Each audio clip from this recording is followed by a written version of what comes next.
Rick, first of all, congratulations. I watched the video, the moment that it hit you. What was that moment like for you, especially when compared with all the great moments you've had through your career, and then you hear that?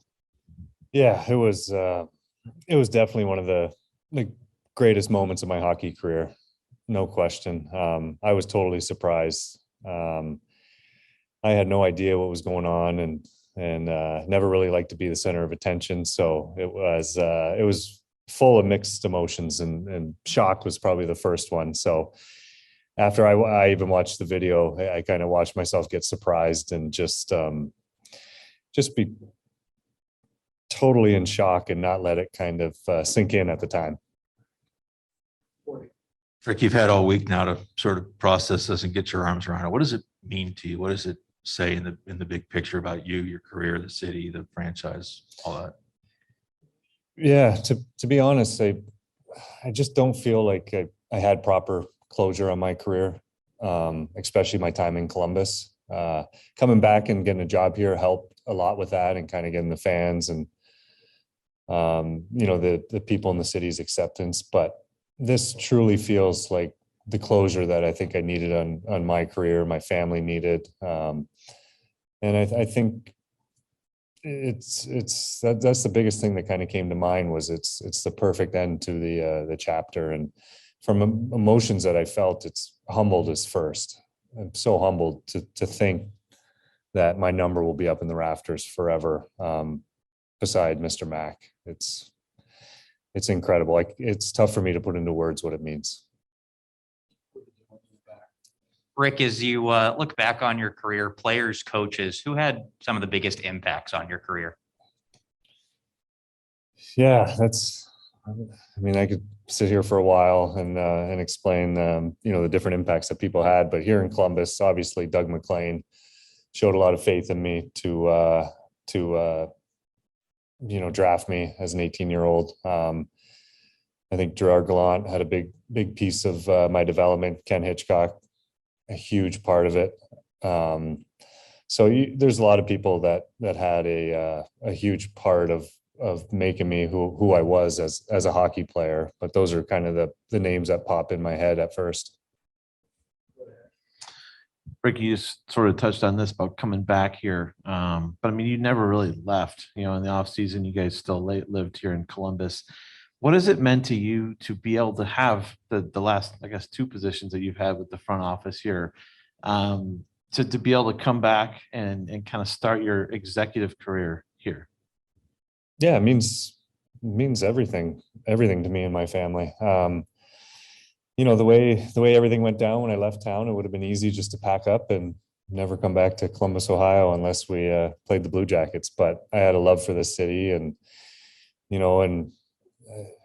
can go back home to Toronto. I could go live down south, but Columbus feels like home to me. And for Yarmo and JD and Mike Priest to open up kind of the doors and allow me back in a front office job, means a lot to me, means a lot to my family. But it really helped me with retirement.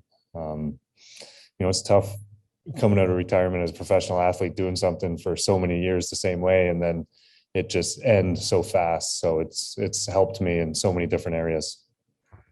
Rick, you've mentioned several times, including in the video, about your reception when you came back with the Rangers. Obviously wasn't very well for you.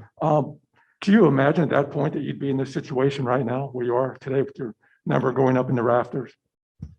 Yeah, probably not. That's a good question. That's a tough one to answer, because I loved my time in New York, and I'm very happy that I got to see another organization and got to play for an original six. But in saying that, I always felt like I was a Blue Jacket.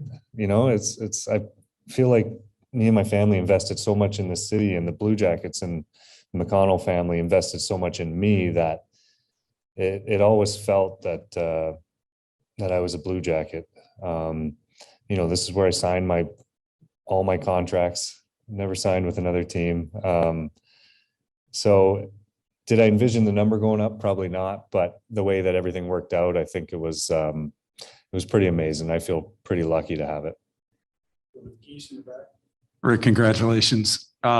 since we're all going to see 61 in the rafters now for forever, what was the origin? Do you remember the first time that you wore 61 and why you chose 61, or did you choose 61? Is there a quick story there? Yeah, there is. So I always wore 13 with the Toronto Marlies growing up. I was a huge Matt Sundin fan, obviously growing up in Toronto. Got to London, asked for 13, and the trainer at the time, Don Brankley, due to superstition, said it was bad luck. You can't wear 13. So I said, I'll wear 16. That's my birthday's on the 16th. He said, a veteran already has 16. And I said, at that point, I said, put any number you want in my stall. And I showed up the next day and he said, I reversed 16 and it's 61. And, you know, there's so many, my mom was born in 61. So as the years went on, we found so many reasons why 61 has meant so much.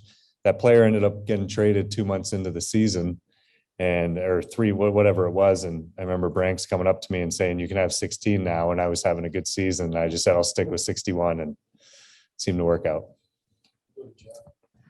One of the things that Sean Corrali said in that video is, as a kid growing up, he was, kind of dreaming about being Rick Nash, messing around with the hockey stick in his yard and stuff like that. And I don't think he's the only guy who's come up through the Columbus hockey ranks that have thought that. I mean, you talked about humbling earlier, but is it kind of cool to think about maybe the impact you've had on some of these guys that are coming through and the impact on hockey you've had in this community and just how kind of the success you had made so many people get interested in the sport here over the years? Yeah, that is a special part of,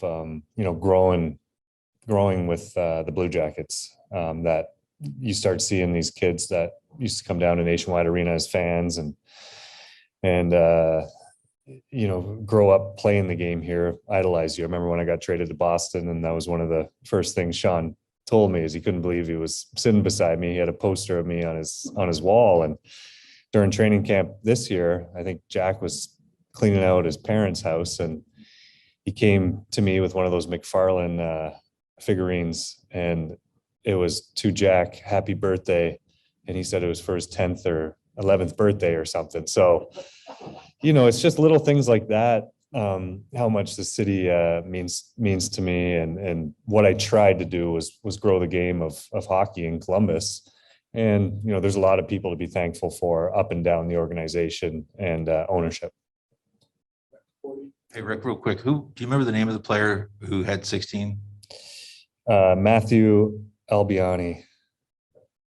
Thanks. I believe. Yeah. And when you were drafted, that was a wild first round, the maneuvering that went on to get up to 1 from 3. What did you know about Columbus, Ohio? Obviously, you'd heard of the Blue Jackets as an NHL franchise, but what was your point of reference for the city, if anything, when you were drafted by them? Yeah, for me, we used to come to tournaments in Detroit and Buffalo, and that was basically kind of the two cities, and knowing Michigan and New York were the two states. To be honest, I didn't know anything about Ohio, and I didn't know anything about Columbus. And I remember landing here the first time, and I believe Todd Chirac picked me up at the airport, and I remember coming around the bend on 670, and you could basically see all of Nationwide Arena at that time. And just thinking this could be my home for the next 3 or 4 years, and not even envisioning what it'll turn into. But that's kind of my first memories of landing in Columbus. Hey, Rick, for future generations, after your number goes up in the rafters, for future generations coming in, people are going to look up and say, oh yeah, Rick Nash. But what do you want the people that are coming later as fans to know why your number's up there? What is it? They're going to walk in and say, why was he so good? Or what do I know about him? Yeah, that's a good question. I think the first thing that came to mind when I thought about my number getting retired was, I'm going to be up there beside Mr. Mack's initials. And I was like, wow. I mean, if there's someone to have as a mentor or someone to try to live your life by their values, I think it's Mr. Mack. So that came to mind first. What did Mr. Mack mean to this city? Well, you see his name all around town, and you see how much he's done for this community and how much his family still continues to do, and bringing a professional sports team here. So, if future generations look up at the 61, I hope they can kind of learn a story of what I tried to do to grow the game in Columbus. And what I tried to do on the ice each night was, bring a good effort and excitement for our fans. Those early years, I remember Mr. Mack always used to say, the winning and losing, or the winning will take care of itself as long as you guys give 110% for our fans. And that's how I tried to play here. Rick, you've got a young hockey player in your house now. How did your kids grasp this, or how did you try to explain it to your family? As you, like, dad's numbers going up, do they have a concept of how big this is for dad? I don't think so. I know I got one text and they asked my son Mac if he ever made the Blue Jackets. He wouldn't be able to wear 61. That was a funny one. Once we left the room after the announcement, we walked out and they were all asking me about the dog in the dressing room and why there's a dog in the dressing room. So that's kind of where their head's at with this stuff. I think my oldest son Mac, he gets it more than the others, and he's excited. He obviously knew he had to keep a secret, and he was really excited about that. So we'll see. I mean, one of the coolest things is it's up there forever, and that's what really makes me humbled about it, is that I can tell them stories and point at it.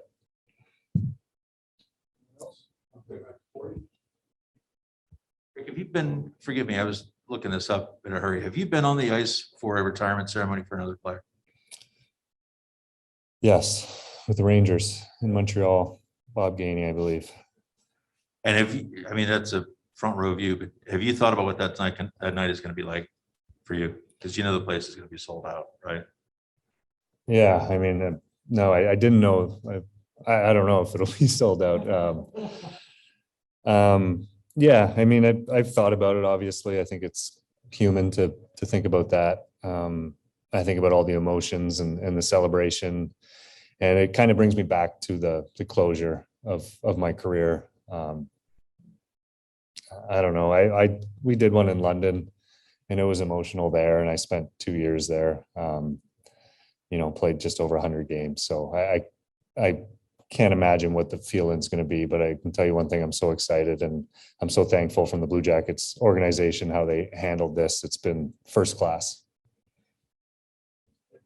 Do you ever get back to Brampton these days? And do you have family there or anything, or anybody still that I'm sure they're pretty excited? Yeah, they're very excited. I do have some aunts and uncles still in Brampton. I go to Mississauga to see Ole home, so that's pretty close. Yeah, there's still a bunch of family and friends there that I get to see, and they'll be really excited to come down and celebrate this. And I'd have to imagine, since the news came out yesterday, you've probably heard from former teammates and people throughout the hockey world and stuff like that. Has it been kind of a cool trip down memory lane to kind of see some, probably talk to some people you haven't talked to in a while, things like that? Yeah, it has been. It's there's been so many people involved for the reason of why this is happening, and this isn't something that you do by yourself, or it's individual. Obviously, there's one number going up there, but you just start thinking about all the people that were the reason for this. And yeah, it was nice to hear from a lot of the people. Ken Hitchcock sent me a text and we exchanged back and forths, and he's obviously a huge part of this. So just to think of some of the texts that came in last night was really cool. Great. Thanks. Awesome. Thank you to you guys too. You guys are obviously part of this and part of my career. So hope we can all enjoy it. Thank you.